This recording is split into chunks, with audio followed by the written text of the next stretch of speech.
What's up, Rezlife students? It's Blake from Resurrection West, and we are continuing our series on the miracles and parables and talking about how we can be persistent in our faith. Have you ever been persistent with anything? Or ever kept practicing at something, or something you've had to do over and over and over again? I played the saxophone in middle school and high school, and I loved it. I really enjoyed it. However, there were clear moments when I was persistent with my practicing and not persistent with my practicing. I took lessons each week, and you could tell when I had mastered a solo piece because I had practice. And my teacher would say, "Good job, Blake, that sounded really well." But there were also weeks where I did not practice, like I'll admit that, and I was playing and it was just awful. And my teacher would say, "Blake, you gotta practice more." That was not good. Now, a reality is that faith requires us to practice. Faith is something we need to be constantly working at.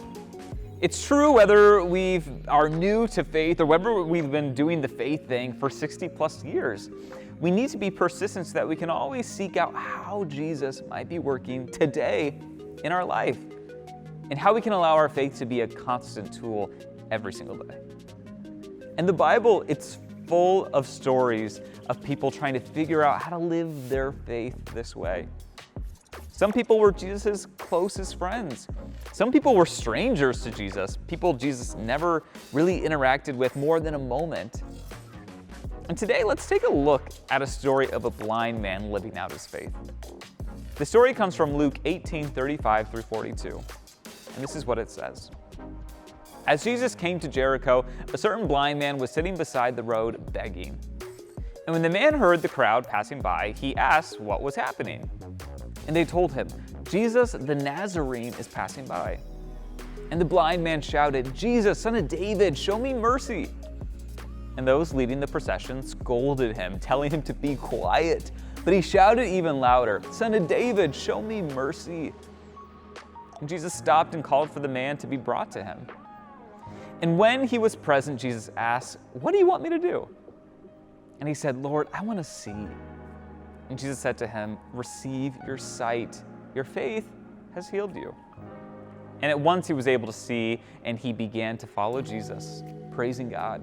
And when all the people saw it, they praised God too. Again, that comes from Luke 18:35-42.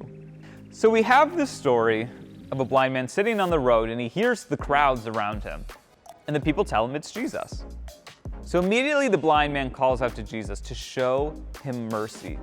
And he does this twice. And Jesus comes over and he heals the blind man. It's a really simple story, but it has a really profound truth to it. What happens is that the blind man was really determined to meet Jesus. He probably believed that Jesus was the only one in the world that could actually help him see again. And he became persistent in calling out to Jesus. And Jesus says, "Your faith has healed you." The healing thing in this story is the blind man's faith. Yeah, it's Jesus doing the miracle, and it's happening because this man had faith that Jesus could do that. Have you ever done anything persistent in your faith, like the blind man calling out to Jesus? In my journey as a follower of Jesus, I have found that there are moments in my faith that sometimes don't seem as strong as other moments in my faith. But the reason often is myself not putting in the work. For example, the more and more you read the Bible, the more and more you allow the words of Scripture to take shape in your life. The more and more you pray, the more and more you'll understand how God is answering your prayers. Growing in our faith takes persistence. It takes practice.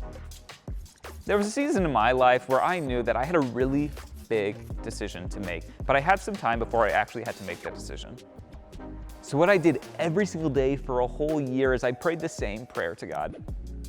I wanted to be persistent because I didn't want to miss out on the ways that God was speaking to me in the in-between space. I wanted to know that someday God was at work in that whole year leading up to that decision. And after a year, God provided an answer. But I don't think the answer would have been so clear if I hadn't persistently prayed the same prayer for so long.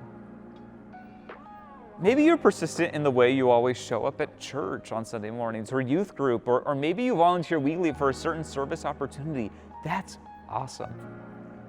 The question then is, how is your faith still being shaped by that thing? How are you still growing in your faith within that thing that you're a part of? The good news is that Jesus is always willing to heal us, and Jesus is always willing to meet us where we are at. Both of those things happen to the blind man. It takes faith in us to allow the healing to take place, and it takes the meeting of Jesus to have Jesus be invited to that space. So students, I pray that you would have faith bold enough to always call out to Jesus and to experience how Jesus might be working in your life. Especially this summer, as we prepare for a new school year, this is a good time to be practicing those faith things so that when we are presented with tough situations, we can be reminded of how Jesus is still active and how we can always reach out to him. The good news is that Jesus is always willing to heal us, and Jesus is always willing to meet us where we're at. Both of those things happen to the blind man. It takes faith in us to allow that healing to happen and that meeting of Jesus to take shape. Students, I pray that you would have faith bold enough to always call out to Jesus and to experience how Jesus might be working in your life. And sometimes that takes practice. I think especially this summer as we prepare to start another school year, this is a good time to be practicing our faith so that when we are presented with tough or difficult situations, we can be reminded of how Jesus was active already in our life. So may we have that bold faith, and may we allow Jesus to meet us wherever we're at.